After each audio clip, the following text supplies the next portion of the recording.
Hello, andito ako ngayon sa aking tindahan. Napakahirap. Napakasaya. Hindi ko maintindihan kung ano totoo. But anyway, nagkape ko karon. And then, mamaya magawa na ako ng quick para sa tinda ko. Tapos na yung isaw, ulo, mga ganon. Mag-quick na naman ako. Pahinga muna, but kailangan pa magluto ng quick para may design yung tindahan ko. Actually, balot lang talaga to. Hindi talaga to pero lang, for paganda-paganda lang sa tindahan ko.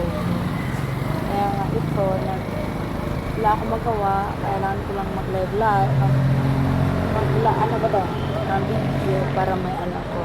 Kasi yung mga bata, hindi pa, naluluto pa ako. Kung ulan pa naman dito. Yeah, I need to drink coffee. Coffee is my life. Super heaven para sa akin ang kape. Ay, no sugar pa yan Bakit di ako pumapayat? Alam yung buhok ko nag-dry na. Mahirap walang suklay. Para ako nitong gago. Yun lang.